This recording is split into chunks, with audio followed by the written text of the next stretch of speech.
akan sambung kajian kita dalam kitab Hadis Nawal Hati. Dan malam ni insya-Allah kita akan beri hadis yang ke-8. Hadis yang ke-8 yang tajuknya berenang di lautan peluh. Apakah yang dimaksudkan berenang di lautan peluh? Musim hujan ni banyak yang berenang dalam banjir, tuan-tuan. Ini berenang lautan peluh. Apa maksudnya? Hadis yang berbunyi an Ibnu Umar radhiyallahu anhuma anna Rasulullah sallallahu alaihi wasallam qala yaqumu an-nas li rabbil alamin hatta yaghiba ahaduhum fi rashdihi ila ansabi udhunai, muttafaqun alaih. Artinya daripada Ibnu Umar radhiyallahu anhuma bahawa Rasulullah sallallahu alaihi wasallam bersabda, seluruh manusia akan berdiri di hadapan Tuhan pencipta alam ini, yakni pada hari kiamat nanti, sehingga salah seorang di antara mereka ada yang akan tenggelam di dalam peluhnya sendiri sampai ke pertengahan telinganya. Hadis ini riwayat Bukhari dan Muslim.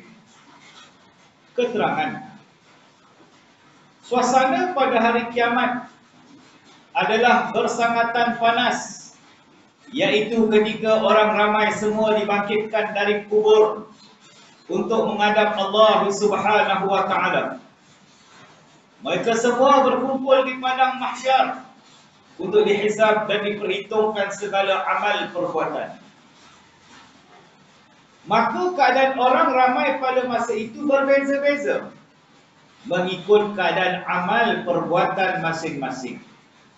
Ada yang berkeringat, yakni berpeluh sampai di kedua tumitnya, dan ada yang sampai di kedua lututnya, dan ada yang sampai ke pinggangnya, bahkan ada yang peluhnya sampai di kedua telinganya, sehingga ia terpaksa berenang dalam lautan peluh, masing-masing mengikut hitungan perbuatannya ketika di dunia dahulu. Tuan-tuan yang dirahmati lagi dikasihi Allah Subhanahu wa taala sekalian, beginilah keadaannya yang dikatakan berenang di lautan peluh, suasana dan keadaan di akhirat nanti, tuan-tuan.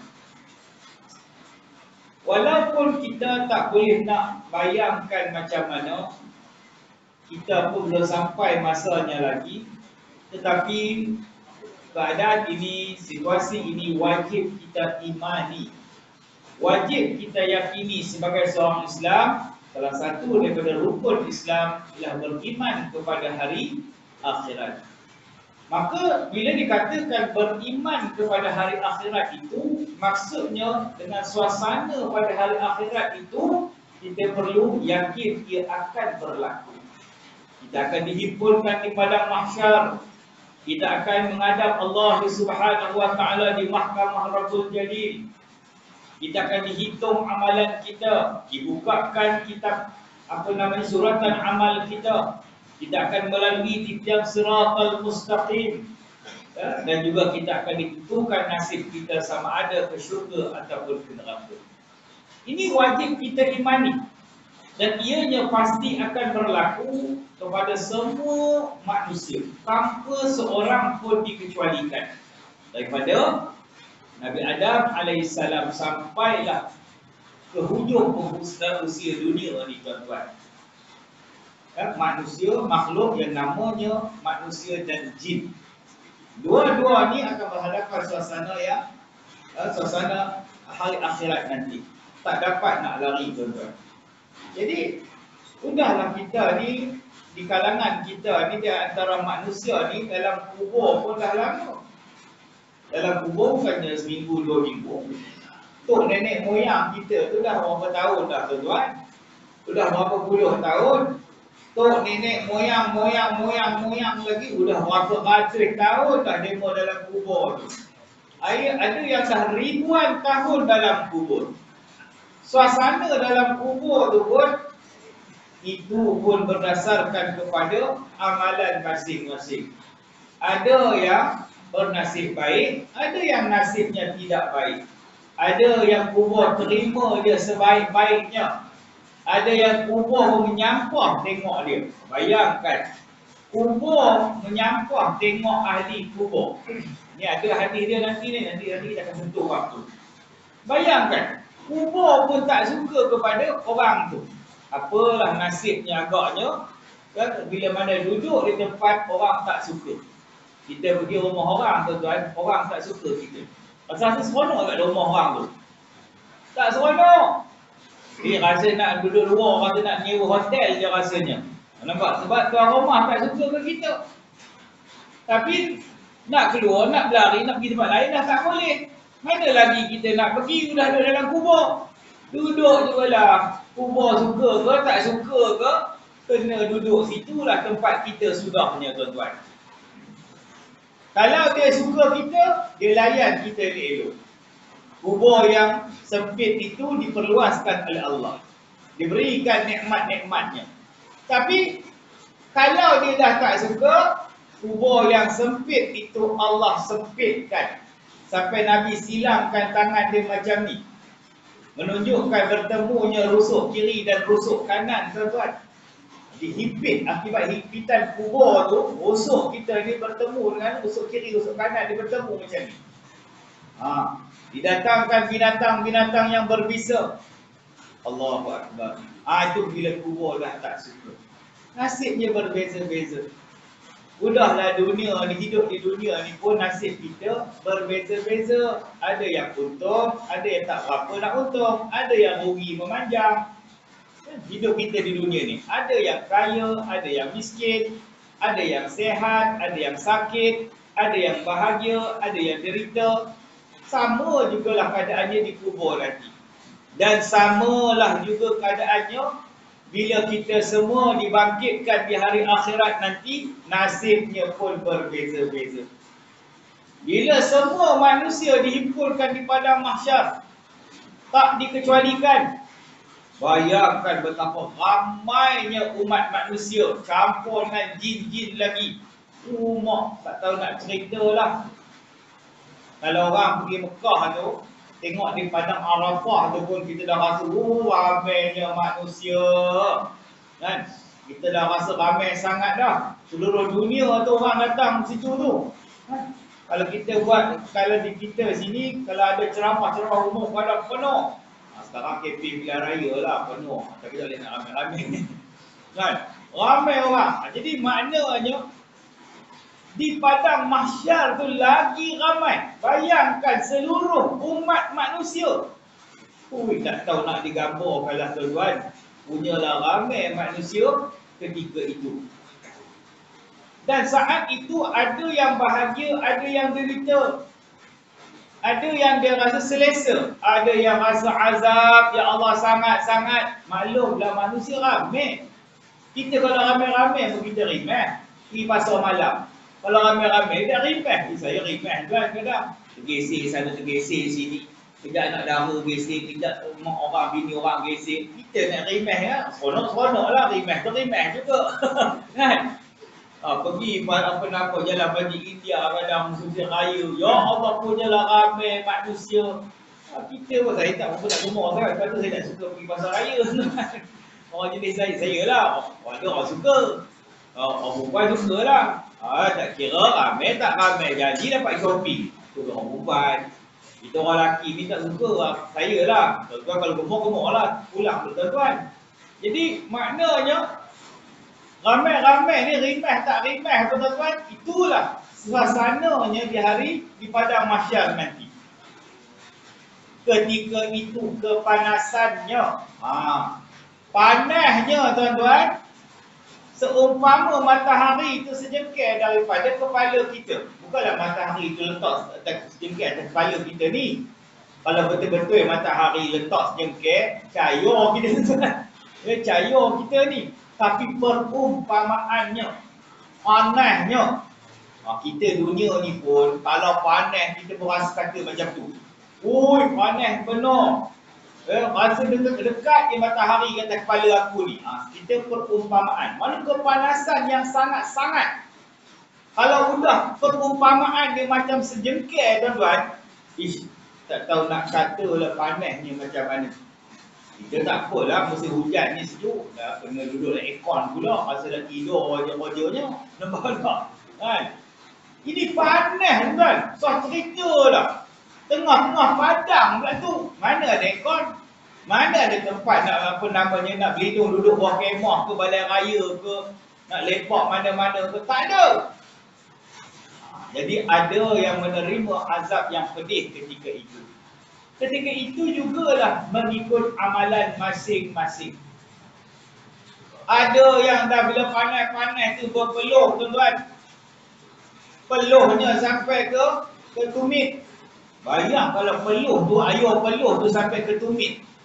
Oi, boleh tahan juga peluhnya. Saya main badminton pun habis kuat pun boleh perah je baju ni. Dekat itulah. Kan? Nak kata cawan tu tak penuh pun, lah. Banyak je lah peluhnya. Ini sudah sampai ke tumit.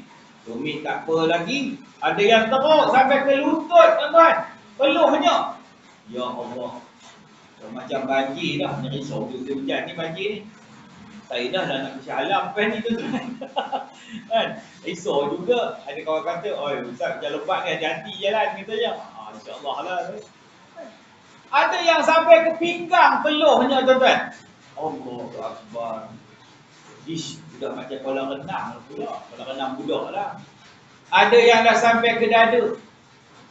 Hatta ada yang dah sampai ke telinga nak hapus ni.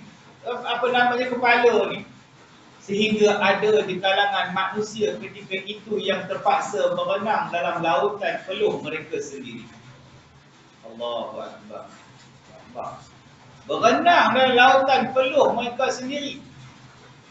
Tak apalah Ustaz, dunia dulu saya memang champion berenang. Oi, jangan cakap champion berenang dunia. Saya dulu terror, kuat lentang lah, gaya bebas berenang. Berenang merentai Selat Melaka, Selat Inggeris. Oi, kolam renang semua saya champion. Dunia kamu champion. Tak apalah nak berenang seminit 2 minit. Ini bukan seminit 2 minit. Udah bertahun-tahun, mungkin puluhan tahun, setahun di dunia di akhirat bersamaan 1000 tahun di akhirat. 1000 tahun di dunia. Nampak tak? Berapa lama kita di sana nanti? Larat ke nak berenang lama-lama? Larat ke? Nampak? Jadi begitu lama prosesnya. Kita terpaksa menahan seksa kita di akhirat nanti tuan-tuan. Seksa berenang dalam lautan peluh sendiri. Allahu Akbar. Tuhan saja yang tahu tuan-tuan. Ya. Kalau yang takat buku tumit tu gagah lagi dah. Dekat lutut gagah lagi. Ni dah sampai tenggelam. Yang champion kuat lentang ke, gaya bebas ke, mereka pun tak mampu nak menahan siksaan ni tuan-tuan. Inilah azabnya.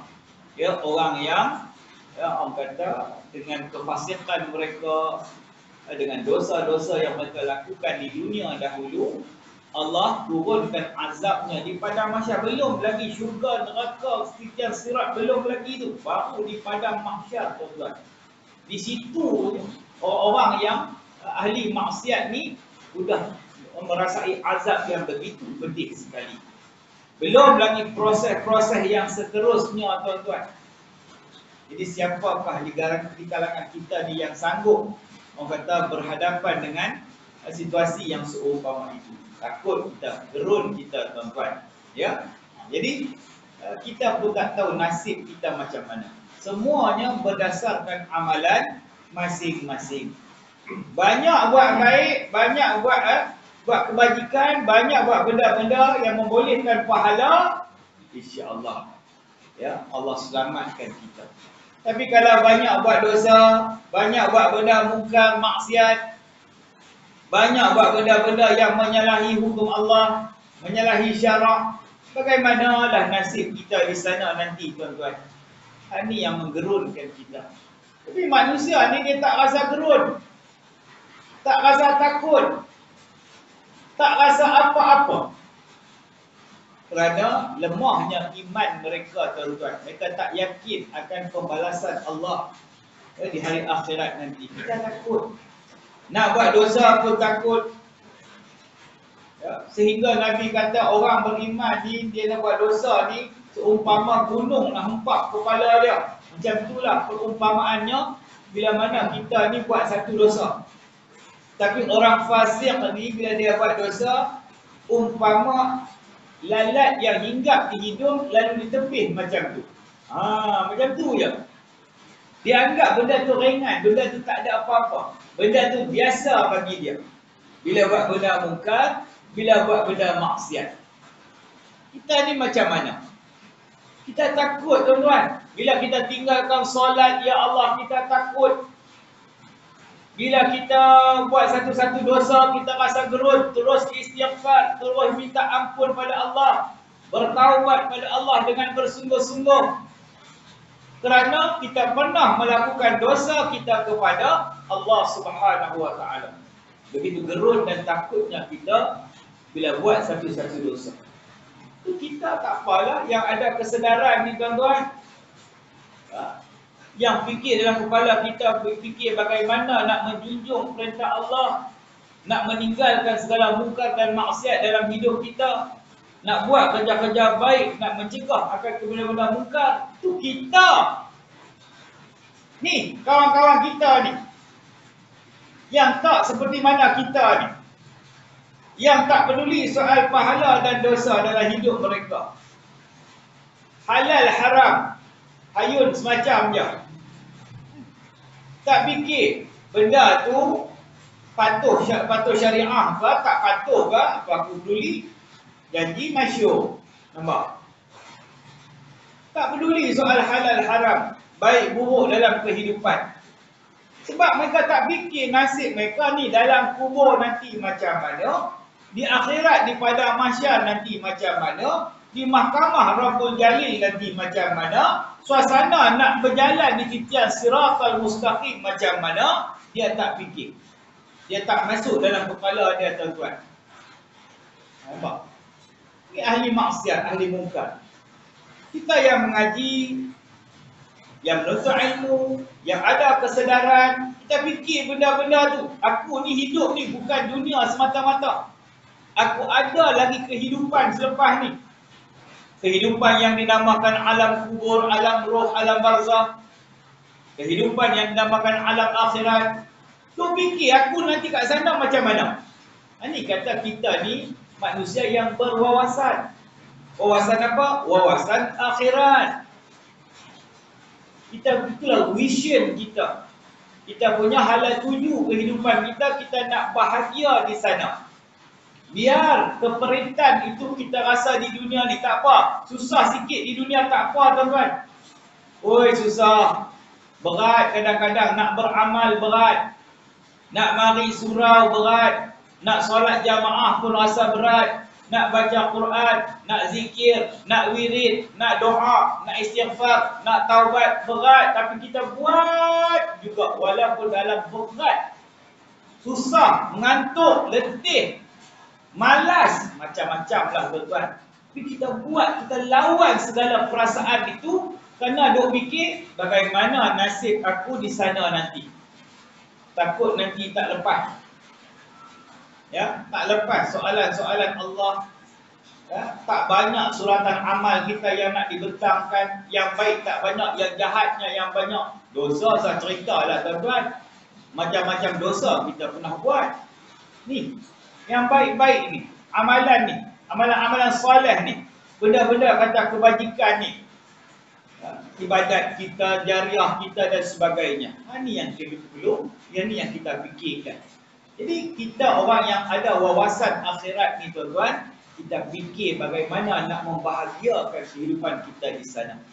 Ya, kerana akhirat benda yang kekal abadi. Kan? Walal akhiratu khairun wa abqa. Akhirat itu dia lebih baik dan kekal. Kekal abadi. Dunia ni temporary, sementara je tuan-tuan. Sampai masa dia habislah kita. Masa kita habis bila? Wallahu a'lam, tak tahu. Ada yang cepat, ada yang lambat. Kan? Ada yang serta-merta. Hari ni aksiden tadi ada yang mati tuan-tuan. Mana nak sangka udah bertempur dengan lori kat Bilai tadi. Udah tuan-tuan.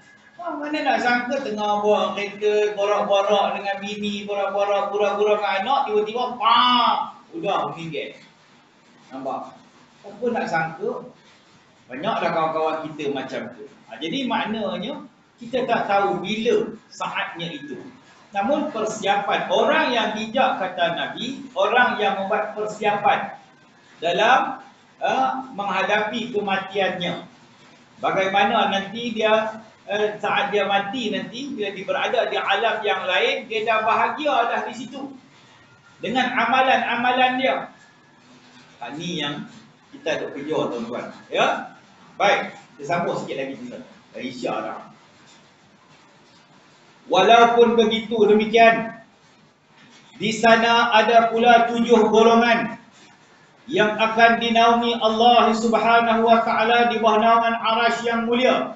Namun demikian, di sebalik kesengsaraan di padang mahsyar nanti, di akhirat nanti, tuan-tuan, ada golongan yang Allah tolong dan bantu, yang duduk di bawah naungan arasy Allah. Maknanya Allah berikan pertolongan, bantuannya kepada golongan ini daripada kesengsaraan di hari akhirat nanti. Dan dalam hadis, sebenarnya dalam hadis yang lain, disebutkan mereka ini ada 7 golongan, tuan-tuan. 7 golongan yang akan dinaungi di bawah arasy Allah Subhanahu wa taala. Macam hujan macam inilah, kita duduk di tempat yang berteduh. Duduk kat surau, duduk kat kedai, duduk kat bus stop supaya tak kena hujan, tuan-tuan. Takut demam pula nanti. Orang dah ni manja, kena sikit hujan demam pun. Orang kampung tak ada benda kan. Dululah kita ni di kampung, tengah buat dulu, main hujan tak ada benda. Dan ni kena 2-3 titik demam dah. Punya boman lah badan kita ni. Jadi kita cari tempat berteduh. Kan? Di akhirat nanti tempat berteduh itulah naungan arasy Allah. Siapakah golongan yang terselamat itu? Mereka ialah yang pertamanya pemimpin yang adil. Al-Imamul Adil. Siapa dia? Pemimpin yang adil. Lawan adil, zalim. Jadi mana-mana pemimpin yang adil, mereka ini duduk di bawah naungan arasy Allah Subhanahu wa taala. Mana pemimpin yang adil ini? Pemimpin yang bertanggungjawab, yang melaksanakan tugasnya sebagai pemimpin. Nampak? Yang buat kerja-kerja tanggungjawabnya sebagai pemimpin kepada orang yang dipimpin. Kan? Melaksanakan tugas dia dengan sebaik-baiknya, bertanggungjawab, amanah, tidak rasuah, tidak ada penyelewengan, tidak ada salah guna kuasa dan sebagainya lagi. Ini pemimpin yang adil. Nampak tak? Jadi kita nak pemimpin-pemimpin yang adil inilah Allah akan bantu di hari akhirat nanti, tuan-tuan. Allahu Akbar. Kan? Hari ni musim-musim macam ni, pakat semua nak mencari pemimpin yang terbaik di kalangan kita. Jangan cari pemimpin yang syok sendiri, tuan-tuan. Yang ada agenda kepentingan peribadi. Kita tak mau pemimpin yang umpama ini. Ya, pemimpin yang kita nak pilih, pemimpin yang benar-benar tahu bagaimana nak melaksanakan kepimpinannya kepada rakyat. Kebajikan rakyat dia jaga. Negara ni dia jaga, agama ni dia jaga, bangsa ni dia jaga, rakyat ni dia jaga. Ni pemimpin yang kita nak cari. Ingat pemimpin, kamu akan ditanya oleh Allah Subhanahu wa taala di akhirat nanti. Menjadi pemimpin ni ibaratnya sebelah kaki itulah duduk dalam neraka dah, tuan-tuan. Ingat, senang kan nak jadi pemimpin? Duk gila sangat berebut nak jadi pemimpin. Sebelah kaki tu ibaratnya dah berada dalam neraka. Tunggu sebelah lagi je masuk, terjunam dalam neraka. Nampak? Berat tak berat tugas bahu, orang kata, menanggung tugas-tugas kepimpinan ni. Kita hari ni Allah macam tak ada apa-apa sebab seronok jadi pemimpin. Gaji besar, sain laku, pengaruh ada. Berebutlah nak jadi pemimpin belaka. Bila dah jadi pemimpin, lupa pula. Jangan macam tu, tuan-tuan. Bila dah dipilih, laksanakan tanggungjawab sebaik-baiknya. Supaya dunia kamu orang suka, akhirat kamu selamat, dapat duduk di bawah naungan arasy Allah Subhanahu wa taala. Ni kita nak pemimpin yang seumpama ini. Yang keduanya, yang terselamat ialah pemuda yang rajin beribadah. Kenapa disebut pemuda? Nampak? Sebab yang ramainya orang tua. Sebab itulah disebut pemuda. Surau-surau, masjid-masjid, yang ramainya ontai-ontai yang sudah tak berbisa.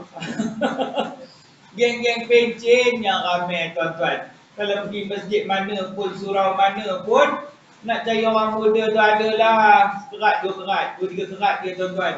Yang ramainya orang tak apalah. Kata orang, yelah dah hujung-hujung usia ni, kita banyakkan masa di masjid, di surau. Tak apalah, tak ada masalah. Bukanlah saya marah pula orang tua datang surau. Baguslah, itu yang terbaiknya pun. Dialah kesudahan yang baik. Pengakhiran yang baik. Itu yang sebaik-baiknya. Tapi, mana anak-anak muda kita? Hari ini banyak didorong anak muda kita di luar sana. Buat aktiviti itu, ini dan sebagainya. Tapi mereka lupa untuk datang ke rumah Allah. Lupa datang ke surau-surau, masjid-masjid. Anak-anak muda kita dah tak ada dah. Bagi bola sebiji, bagi raket, bagi itu, langsung. Sudah tak nampak batang hidung di surau. Seolah-olahnya, perkara yang berbentuk physically ini lebih penting daripada benda yang berbentuk spiritually. Benda-benda dalaman, kerohanian bagi orang muda seolah macam tak penting. Sebab tu mereka tak peduli. Anak muda tak semayang, anak muda tak reti baca Quran, anak muda tak reti nak berzikir, anak muda tak kenal Nabi, tak kenal sunnah Nabi. Sebab tidak didekatkan diri mereka dengan perkara-perkara kerohanian. Tak ada. Kan? Anak muda nak duduk dalam majlis ilmu macam ni. Allahu Akbar, jenuh nak cari gedang. Adalah 2-3 kerat. Lain-lain tu mana? Kalau terpaksa, ya. Kalau tak dipaksa, tak ada lah, tuan-tuan. Jadi, untungnya anak muda. Kalau kita ada anak-anak kan, yang muda-muda, dorongkan mereka ke masjid, ke surau. Dorongkan mereka untuk beribadah kepada Allah. Kerana anak-anak muda yang rajin beribadah kepada Allah, mereka ini di akhirat akan duduk di bawah naungan arasy Allah Subhanahu wa taala. Allah, beruntungnya. Sebab itulah kita dalam usaha untuk membentuk generasi kita hari ini, tuan-tuan. Dan kita nak melahirkan generasi yang dekat diri mereka dengan Allah, yang taqarrub hati-hati mereka dengan Allah Subhanahu wa taala. Bukan anak-anak muda yang makin jauh dengan Tuhan. Anak muda yang tak kenal agama, macam mana nak dapat naungan arasy? Yang mereka tahu mengejar, mencari keseronokan. Dalam dunia hari ini, dunia tanpa sempadan kita panggil, tuan-tuan. Mereka nak cari benda seronok ni macam-macam, maka boleh dapat dengan dunia tanpa sempadan. Dengan handphone dia, dengan laptop dia, dengan komputer dia, internet dia, website dia dan sebagainya lagi. Mereka boleh cari keseronokan dengan cara macam tu saja. Kita dulu lain. Kita pada zaman budak-budak dulu, mana ada handphone. Zaman seronok kita dulu, dapat masuk hutan, main perang. Tu seronok. Dapat mandi sungai, dapat main gasing, main teruk, main guli, main apa benda lagi, main getah. Itu hiburan kita dulu, tuan-tuan. Budak-budak sekarang haram tak tahu. Nampak tak? Tak kerti apa pun, tahu main game handphone. Cakap orang lain, anak aku pun lebih kurang lah. Ni zaman ni, 2 tahun PKP ni lah ngadapnya. Nampak? Jadi maknanya, bila anak muda jauh dengan agama, habislah. Nampak? Jadi, golongan yang kedua ni, Nabi kata anak muda, tuan-tuan, yang rajin beribadat. Yang ketiganya, lelaki yang hatinya terpaut dengan masjid. Allahu Akbar. Hati ni dekat dengan masjid ataupun surau lah. Masjid ni dia tempat sujud. Masjidun. Nampak? Surau ni pun Kalau pada panggil musalla, tempat solat, tempat sujud juga. Mana tempat kita beribadah, tertegaknya solat jamaah di situ. Nampak? Ya, jadi mereka yang hatinya terpaut dengan surau, dengan masjid, Nabi kata ni golongan ini akan dapat duduk di bawah naungan arasy Allah Subhanahu Wa Taala. Dia sibuk macam mana pun, dia tetap fikir nak pergi masjid, nak pergi surau. Sibuk ke letih macam mana pun, nak pergi masjid, nak pergi surau. Nak solat jamaah, nak zikir sama-sama, nak doa sama-sama. Nak mengimarahkan surau dan masjid dengan macam-macam aktiviti ibadat. Buat program itu, program ini untuk masjid, untuk surau. Kenapa? Hati dia terpaut dengan masjid, dengan surau. Oh, hari ni kan payah tuan-tuan. Ya. Tapi kalau hati dah terpaut, insya-Allah rindu kita nak pergi masjid, nak pergi surau. Sehari tak pergi surau, Allah rasa lain macam. Rindu benar orang dengan Pak Imam tu. Nampak? Sehari baru tak pergi surau. Kenapa? Hati dah terpaut dengan surau dan masjid. Tapi orang yang hatinya tak terpaut, dia tak heran tuan-tuan. Dia tak heran. Kita ni kalau tak dapat pergi surau, bila dengar azan surau pun kita dah rasa sayu sangat dah. Aku ni nak pergi surau juga ni. Sedangkan ketika itu kita uzur. Kita dah tak boleh bangun. Duk terbaring atas katil. Tapi oleh kerana kita ni jenis orang biasa pergi surau, tiba-tiba tak dapat pergi surau, kita rasa lain macam tuan-tuan. Rindu sangat-sangat nak pergi surau. Hari ni alhamdulillah tuan-tuan, kita boleh mari lagi. Boleh jalan lagi pergi surau. Satu hari kalau Allah tarik nikmat sihat kita, duk terbaring atas katil, dengar azan surau, Allah. Masa tu air mata mengalir tuan. Ya Allah, teringin sangat nak pergi surau. Teringin sangat nak solat jamaah. Teringin sangat nak duduk dalam majlis ilmu macam ni. Nampak? Sebab hati kita ni dah terpaut dengan surau. Itu untungnya kita tuan-tuan. Tapi bagi orang yang hatinya tak terpaut langsung dengan surau dan masjid ni, dia dengar azan tu macam dengar lagu rock ya. Tak ada benda bagi dia. Nampak? Bila Pak Bilal melaungkan hayya 'alas salah, marilah semayang. Hayya 'alal falah, marilah menuju kejayaan. Tetapi malangnya laungan seruan itu tidak dipedulikan. Buat dia je tuan-tuan. Ada apa kisah? Tu ayat orang sekarang lah. Tak peduli langsung. Lantaklah. Bukan tak dengar azan ni, dengar. Suara Pak Imam baca kadang-kadang, dengar sampai dalam rumah. Ni suara ustaz mengajar ni, bukan dalam rumah, dalam jamban rumah pun dengar tuan-tuan. Tak ada herannya. Tak ada dia nak mari ke surau. Sebab hatinya tidak terpaut kepada masjid dan surau. Dia tak peduli. Nampak? Tak mari pun tak apa, bukan dia dapat duit pun. Nampak? Itulah ayatnya. Memanglah ada siapa nak bagi duit. Bila kita datang surau ni, kita bagi duit ke surau lagi ada. Setiap kali datang surau pun RM1, RM2 dalam tabung. Ada ke mari surau orang bagi RM10? Hari ni berapa orang? Lepas ni berata ya, saya nak bagi seorang 50. Ada? Tak ada tu kan? Dia tak tahu lah kau ada siapa lepas ni, siapa nak bagi kan. Rasanya musim-musim ni kadang ramai dia nak bagi. Tapi biasanya tak ada.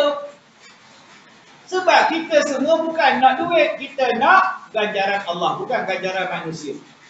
Allah bagi ganjaran macam-macam. Setiap langkah kita nak mari surau ni dah pahala. Duduk dalam majlis ilmu ni dah pahala. Niat i'tikaf dah pahala. Dengan solat sunatnya lagi, dengan yang wajib, dengan solat jamaahnya lagi. Ya Allah, pahala berganda-ganda. Banyaklah kita dapat dengan hanya datang ke surau masjid tuan-tuan. Untung tak untung? Kita mengharapkan keuntungan di akhirat lebih daripada keuntungan dunia. Biarlah tak dapat duit pun, biarlah tak ada untung pun, tetapi hati kita tenang bila mana duduk dalam rumah Allah ini? Tenang tuan-tuan. Dapat duduk dalam masjid, dalam surau, tak tenang ke? Tenang. Sampai tertidur-tidur, saya tengok punya tenang sangat-sangat. Nampak tak? Orang hati tak tenang, payah nak tidur tuan-tuan. Tuan-tuan kalau tengah mengaji ni boleh tidur, memang tenang sangat dah tu. Nampak? Jadi maknanya, kita nak mencari ketenangan yang sebenar, datanglah ke rumah Allah ni. Datanglah ke surau masjid, insya-Allah. Allah datangkan ketenangan kepada hati kita. Seronok, mana kita seronok, kita happy tuan-tuan. Nampak? Bila datang surau masjid ni, hati tenang, aman je rasa. Jadi, beruntungnya orang yang hatinya terpaut dengan masjid dan surau, kerana mereka ini dapat bantuan Allah di hari akhirat nanti. Yang ketiganya, yang keempatnya, orang yang mencintai sahabatnya kerana Allah Subhanahu wa taala. Maknanya dia ni berkawan, bersahabat kerana Allah. Orang yang seumpama ni tuan-tuan akan juga mendapat naungan arasy Allah di hari akhirat nanti. Kita kawan sesama kita ni bersahabat, jangan ada nawai itu yang selainnya. Ada yang kadang-kadang dia berkawan kerana kawan ini orang kaya, duit banyak, lalu belanja makan. Kawan dia pengaruh kuat, kawan dia ada pangkat, ada title. Sebab tu dia suka kawan. Kadang-kadang dia tinggal kawan yang biasa ni, kenapa kawan tu? Datuk! Kalau Datuk mari, ni Pak Imam ni lebih. Nampak? Tiba-tiba jadi kawan baik. Tu Datuk kalau Tan Sri, lagilah. Dia tabik kiri kanan macam tu. Nampak? Kita dia tinggal terus. Padahal kita lah hari-hari kawan dia. Dapat tu, tinggal kita. Nampak? Ni kawan kerana Allah ke? Kan kerana dia ada pangkat, ada kedudukan. Nampak tak? Ada pengaruh. Dia selalu belajar makan. Aku kawan dengan dia sebab apa? Hari-hari makan free. Pagi makan free, tengah hari makan free, malam makan free. Inilah kawan sejati. Dia kawan sebab makan free. Kita kawan kerana Allah. Nampak? Bila kita kawan kerana Allah, kita tak akan sakiti hati kawan kita. Macam mana keadaan pun kita tak akan sakitkan hati kawan-kawan kita, tuan-tuan. Kita cakap benda yang elok-elok, kita beradab dengan dia. Nampak? Itu mana ni? Berkawan kerana Allah. Tegur pun tegur kerana ikhlas kerana Allah. Bukan tak boleh tegur. Kawan-kawan kita boleh. Tegur sebab apa? Sebab tak nak kawan kita terjerumus kepada perkara dosa.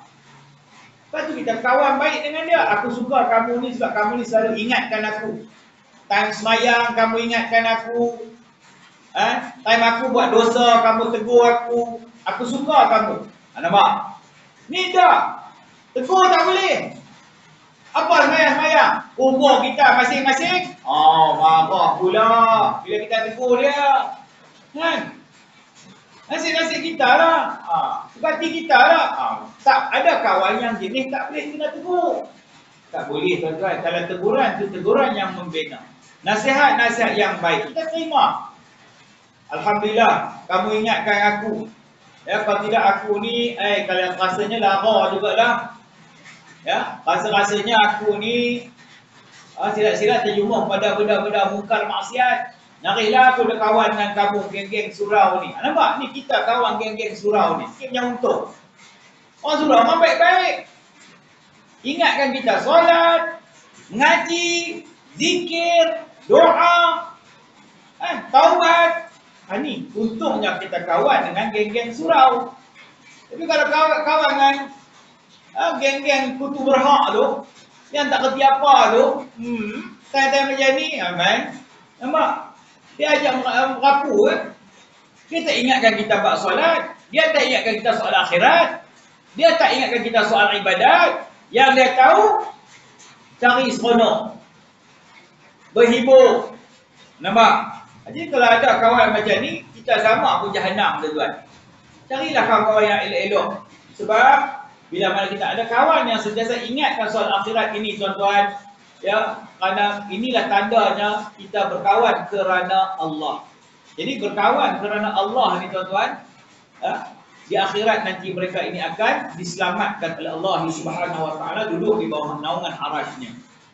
Kemudian yang kelimanya, lelaki yang digoda oleh seorang perempuan yang cantik untuk berzina, lalu ia menolak godaan tersebut. Golongan yang selamat yang nombor 5 tuan-tuan, siapa dia? Bila mana lelaki-lelaki, jantan-jantan yang digoda oleh perempuan untuk melakukan perkara yang tak baik, zina ke, bromen ke, apa tak kira lah tuan-tuan. Yalah, kena goda. Orang perempuan kalau goda kita lelaki, mau tak tertarik kita? Oi, seronoklah kita. Laki kalau goda laki, aku tak heran. Nampak tak? Tuan Haji, cuba goda saya. Tak termuntah saya. Nampak tak? Tak ada siapa yang nak. Cuba kakak belakang tu goda. Start. Nampak tak? Udah, aku mula rasa lain macam dah. Anak dara pula tu, janda ke, tak bau kan? Panggil lain macam. Macam pergi Kelantan. Pasar besar Siti Khadijah tu. Allah. Orang rumah pun cepat balik. Lagi jumpa Apa main lagi kita Apa aku lain macam dah rasa. Nampak tak? Perempuan kalau goda memang hebat. Sebab isteri kita, dia goda kita. Bang, hari ni rasa nak makan kat luar dah. Nak makan KFC dah. Nampak tak? Dia cakap dengan lembutnya, cakap dengan godaannya, kita pun jomlah, letih-letih pun kita. Kenapa? Godaan dia. Nampak? Jadi maknanya kalau ada perempuan-perempuan yang ajak buat jahat dan kita menolak ajakannya itu dengan mengatakan inni akhafullah, sesungguhnya aku takutkan Allah, maka lelaki yang seumpama ini akan dapat duduk di bawah naungan arasy Allah di hari akhirat nanti. Kita tegas menyatakan bahawa kita lebih takutkan Allah. Takut nak buat maksiat, buat benda dosa kerana Allah. Walaupun godaan itu depan mata, walaupun ianya tak ada siapa pun tengok. Dalam negara mungkin kita takut mencegah maksiat, tuan-tuan. Kalau di luar negara, duduk hotel, tiba-tiba ada perempuan ketuk pintu hotel.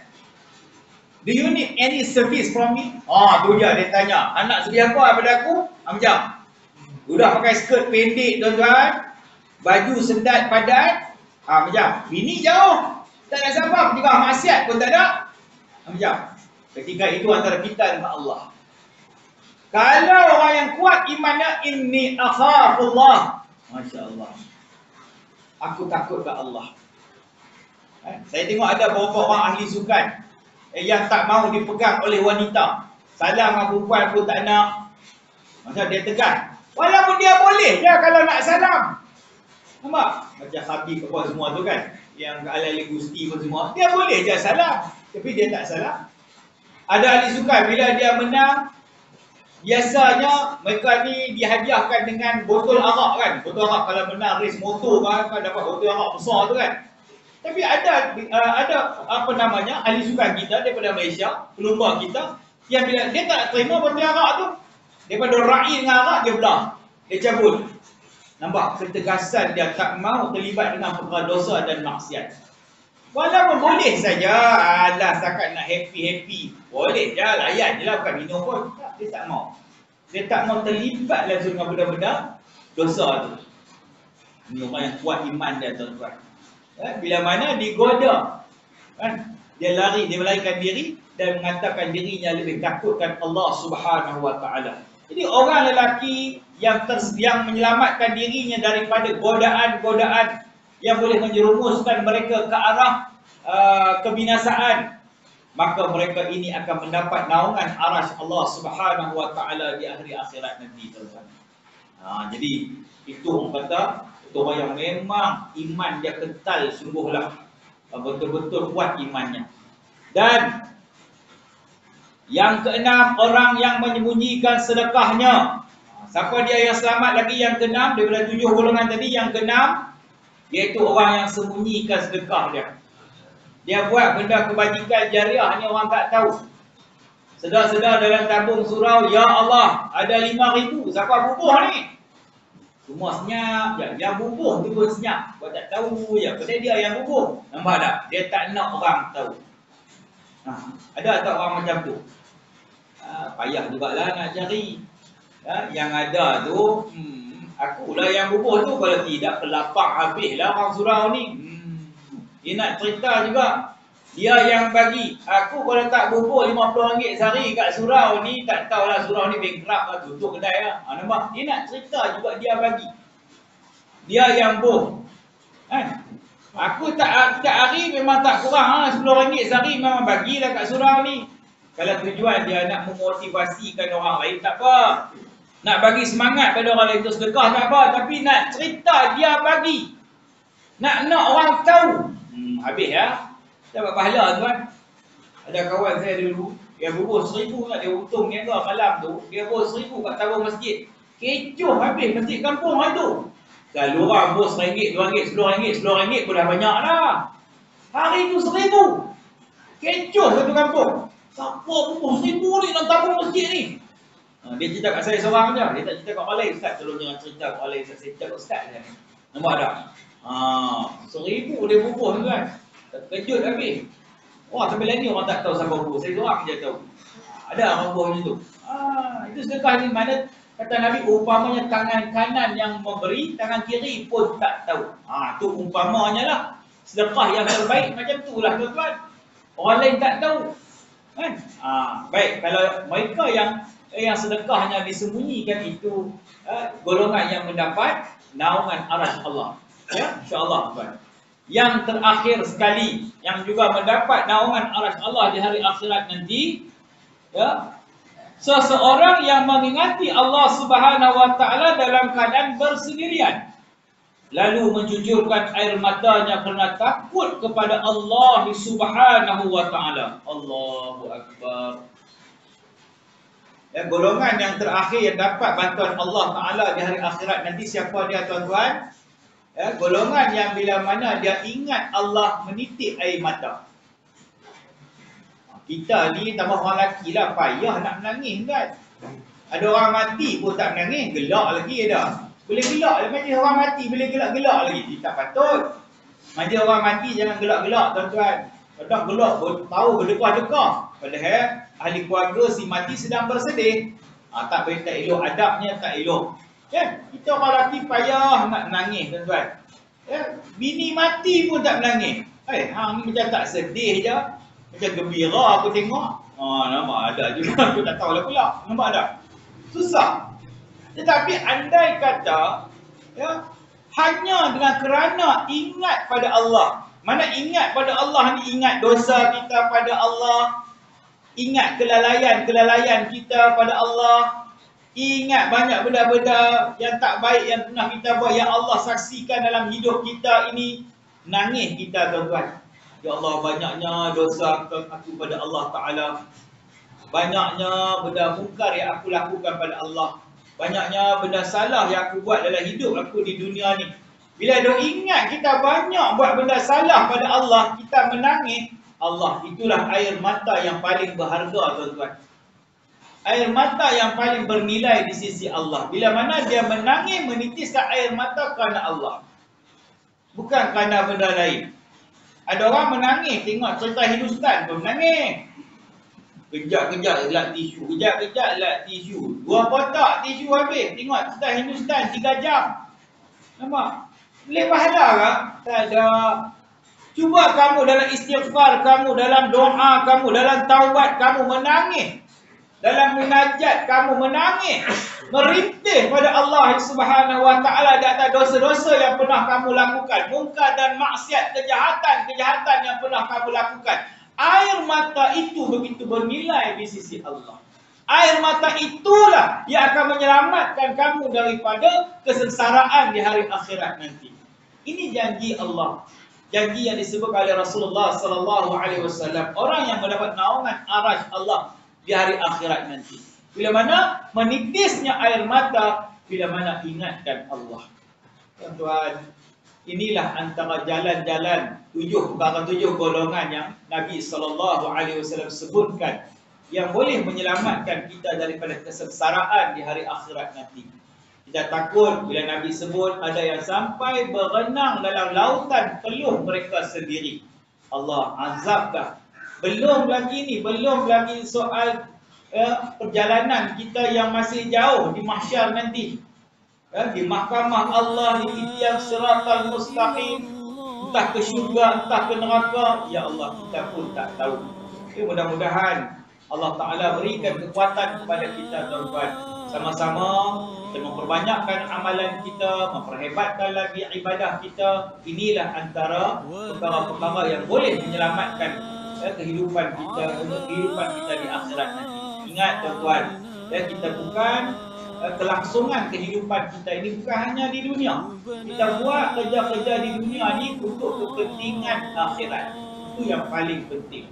Kita bukan nak cari dunia semata-mata. Kita tak mahu dunia ni kita seronok, kita bahagia, tapi kita derita, kita sengsara di akhirat nanti. Biarlah dunia ni kita susah sikit tak apa. Asalkan kita bahagia dan mendapat ganjaran yang setimpal sebaik-baiknya dari Allah di akhirat nanti, insya-Allah. Jadi sekadar itu sahaja, tuan-tuan, perkongsian kita pada malam ini. Mudah-mudahan Allah Ta'ala memberikan kebaikan dalam kehidupan kita dunia dan akhirat, insya-Allah. Wallahu a'lam. Bismillahirrahmanirrahim. Alhamdulillahirabbil alamin, wassalatu wassalamu ala asyrafil anbiya'i wal mursalin wa ala alihi wa sahbihi ajma'in. وانفعنا بما علمتنا وعلمنا ما ينفعنا وزدنا علما وارزقنا فهما. والحمد لله على كل حال ونعوذ بالله من أحوال النار. ربنا آتنا في الدنيا حسنة وفي الآخرة حسنة وقنا عذاب النار. صلى الله على سيدنا محمد وعلى آله وصحبه أجمعين. الحمد لله رب العالمين.